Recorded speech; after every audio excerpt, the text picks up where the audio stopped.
தகவல் தொடர்பு தடைகள். அனுப்புநரிடமிருந்து பெறுநருக்கு செல்லும் தகவல் தொடர்பை இடையூறு செய்யும் பல தடைகள் இருக்கலாம்.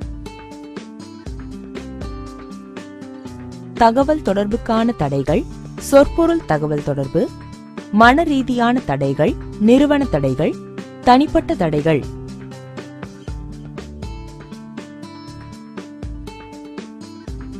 சொற்பொருள் என்பது வார்த்தைகள் அல்லது வாக்கியங்களின் அர்த்தங்கள் தொடர்புடையதாகும். ஒவ்வொரு வார்த்தையும் விளக்கமான அர்த்தம் எனப்படும் ஒரு நேரடி அர்த்தத்தை கொண்டுள்ளது மற்றும் யூக அர்த்தம் எனப்படும் மறைமுகமான அர்த்தத்தையும் வார்த்தைகள் பெற்றுள்ளன. என்கோட் மற்றும் டீகோட் செய்யப்பட்டவை ஒரு வார்த்தைக்கான அதே யூக அர்த்தத்தை பகிர்ந்து கொள்ளவில்லை என்றால் தவறான தகவல் தொடர்பு ஏற்படக்கூடும். மன ரீதியான தடைகள் என்பது தகவல் தொடர்பை அனுப்புகிறவர் மற்றும் பெறுநர் இருவரின் மனநிலையாகும். இது பயனுள்ள தகவல் தொடர்பில் பிரதிபலிக்கிறது.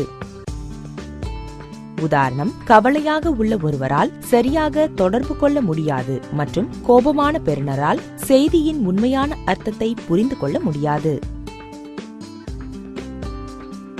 முன்பே கவனத்தில் கொள்ளும் கருத்தின் காரணமாக பயனரால் செய்யப்படும் முதிர்ச்சியற்ற மதிப்பீட்டினால் தவறான தகவல் தொடர்பு ஏற்படலாம்.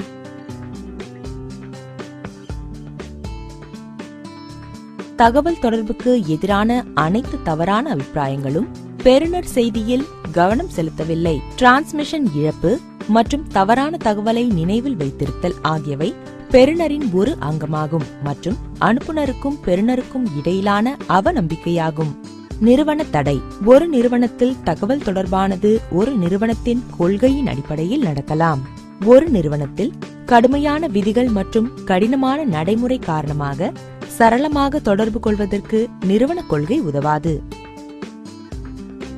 மேலதிகாரிகளுக்கும் கீழ்மட்ட ஊழியர்களுக்கும் இடையிலான மன ரீதியான இடைவெளி காரணமாக ஏற்படுகிறது. அடிக்கடி கூட்டம், பரிந்துரை மற்றும் புகார் பெட்டி போன்ற வசதியின்மை காரணமாக நிறுவன கட்டமைப்பு சிக்கலாக இருக்கிறது. தனிப்பட்ட தடைகள்: ஒரு நிறுவனத்தில் பயனுள்ள தகவல் தொடர்பானது அனுப்புனர் மற்றும் பெறுநர் இருவரின் தனிப்பட்ட காரணியால் ஏற்படலாம். பின்வரும் பல்வேறு காரணங்களால் ஒரு நிறுவனத்தில் தகவல் தொடர்பு தடைப்படலாம். குறிப்பிட்ட தகவல் தொடர்பானது பல்வேறு அதிகாரங்களை பாதிக்கலாம் என்று ஒரு மேலதிகாரி புரிந்து கொண்டால், கீழ்மட்ட ஊழியர்களின் திறமை மீது மேலதிகாரிக்கு நம்பிக்கை இல்லை என்றால், நலனை பாதிக்கும் என்பதால் கீழ்மட்ட ஊழியர்கள் மேலதிகாரியுடன் தொடர்பு கொள்வதற்கு தயாராக இல்லை என்றால், தொடர்பு கொள்வதற்கு ஊக்கப்படுத்தவில்லை என்றால், கீழ்மட்ட ஊழியர்கள்